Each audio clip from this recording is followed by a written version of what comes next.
The OnePlus 13 series is made up of two devices. We've already reviewed the flagship OnePlus 13, but this OnePlus 13R is perhaps even more intriguing, and that's because it's probably more appealing to most people because of the budget which sits around £679 here in the UK.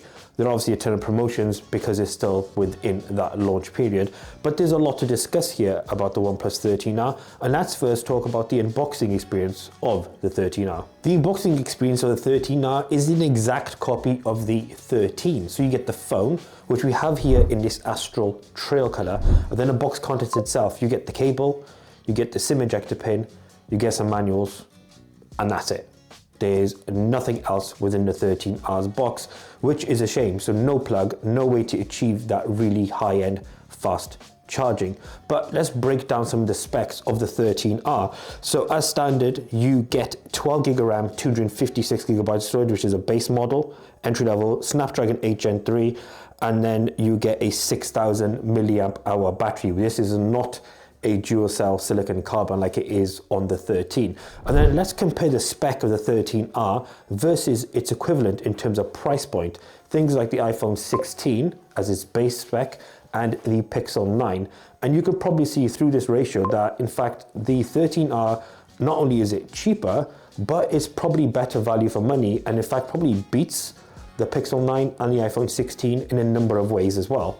But let's talk more about the display of the 13R and some of its very unique features. The display, 6.78 inch, 4500 nits of peak brightness, and has protection with Gorilla Glass 7i as well. I was trying to say 7.i, but 7i as well, which means this is going to be very durable. Also has the AquaTouch 2.0, so if you're using this when it's wet or with gloves, it will work perfectly. A couple of other things. We have in this demo that we're about to show you some content, got the color booster on and the video booster on for photos and videos. So this enhances and gives you a bit more vibrancy when you're watching back content. And now speaking of content, anything you watch on the display will look absolutely stunning, especially if you're in a very well lit environment. So if you're out, say in a coffee shop, or you're out on a train or a bus and it's quite bright, you will still get really, really great vibrant colors, and you won't get a lot of that distortion sometimes you get when screens try to get really bright, but they actually kind of almost blur out a lot of the details in the video, which is brilliant. So this is a content monster in terms of being able to use a lot of this a lot of the time. Now the screen is very, very powerful with that new tech, but also the processor inside, which is 8 Gen 3, so last year's flagship. Let's show you how that holds up. The 8 Gen 3 by Snapdragon that lives in the 13R is a significant leap over 8 Gen 2 in the 12R from last year, and benchmarks here show you the significant difference, which as you'd expect is double digit better than it was in the 12R. But in the real world, let's see how that works. We'll quickly go through some AI features here, pretty standard fare as you'd expect when you're using AI on most devices.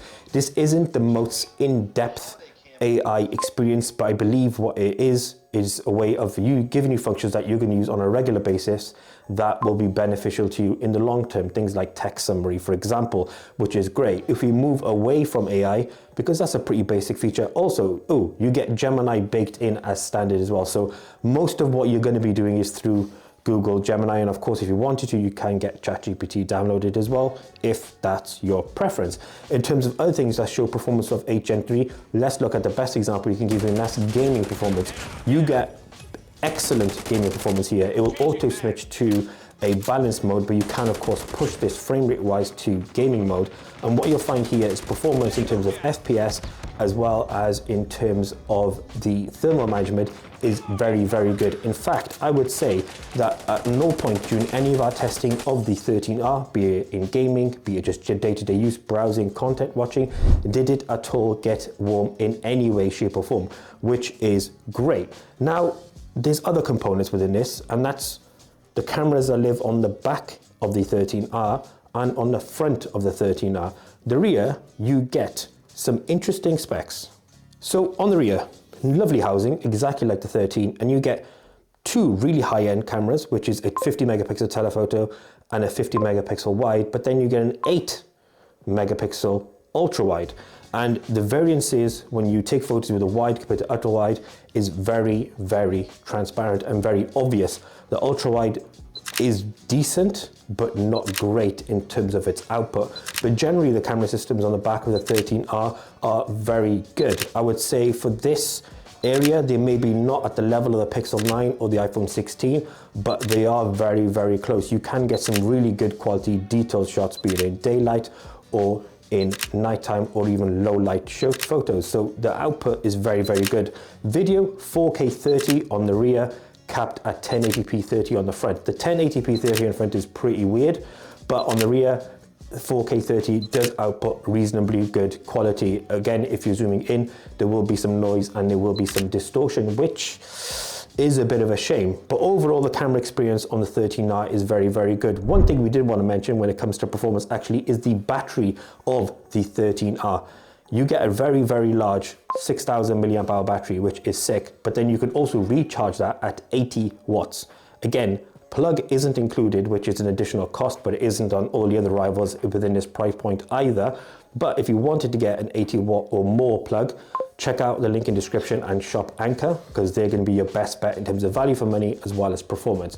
But that's our review of the 13R. But where does this leave us overall in what we think of this near flagship? The OnePlus 13R is a really, really great phone. The biggest letdowns, I would say, was the lack of wireless charging, which again is a shame, but an omission nevertheless. IP65 dust and water resistance, which again makes it a bit of a downgrade compared to the other two competitors. And then the camera system is good, not great, again, not at the level. However, what I would say, the plus points, you get an excellent display, really, really great premium build quality, which we haven't really touched on, but that's kind of what you expect from OnePlus these days. Flat rails, flat rear, flat front, really, really nice.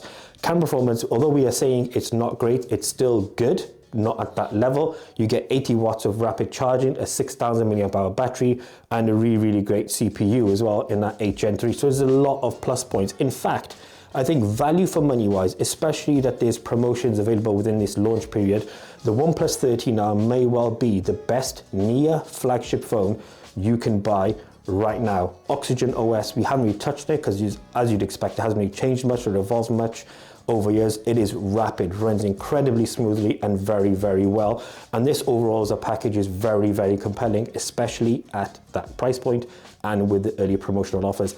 And that's our review of the OnePlus 13R. Thank you so much for watching. But before you go, why not let us know your thoughts on the 13R? Would you buy this over, say, a Pixel 9 or an iPhone 16, or would you buy something completely different? Let us know in the comment section. We live there and we always reply. And if you're there, you might as well like and subscribe at the same time. Thank you so much for watching. Until the next one, we out.